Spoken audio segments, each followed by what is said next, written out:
पहला तवारीख बाब 10। और फिलिस्ती इसराइल से लड़े और इसराइल के लोग फिलिस्तियों के आगे से भागे और कोहिस्तान जिलबुआ में कत्ल होकर गिरे। और फिलिस्तियों ने साउल का और उसके बेटों का खूब पीछा किया।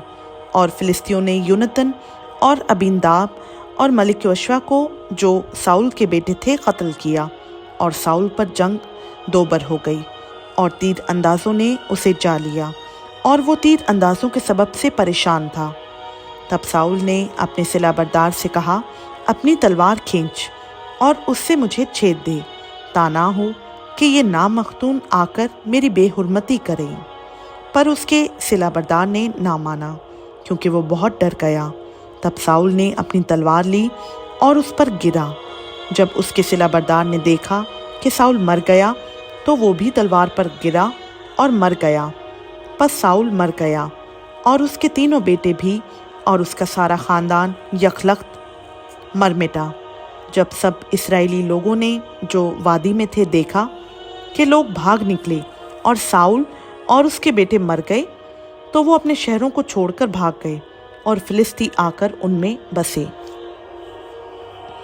और दूसरे दिन सुबह को जब फिलिस्ती मकतूलों को नंगा करने आए, तो उन्होंने साउल और उसके बेटों को कोहे जलबुआ पर पड़े पाया। सो उन्होंने उसको नंगा किया और उसका सर और उसके हथियार ले लिए और फिलिस्तियों के मुल्क में चारों तरफ लोग रवाना कर दिए, ताकि उनके बुतों और लोगों के पास उस खुशखबरी को पहुंचाएं। और उन्होंने उसके हथियारों को अपने देवताओं के मंदिर में रखा और उसके सर को दजून के मंदिर में लटका दिया। जब यबीस जलाद के सब लोगों ने जो कुछ फिलिस्तियों ने साउल से किया था सुना, तो उनमें के सब बहादुर उठे और साउल की लाश और उसके बेटों की लाशें लेकर उनको यबीस में लाए और उनकी हड्डियों को यबीस के बलूत के नीचे दफन किया और 7 दिन तक रोज़ा रखा। सो साउल अपने गुनाह के सबब से जो उसने खुदावंद के हुजूर किया था मरा, इसलिए कि उसने खुदावंद की बात ना मानी, और इसलिए भी कि उसने उससे मशवरा किया जिसका यार जिन था, ताकि उसके ज़रिया से दरियाफ्त करे।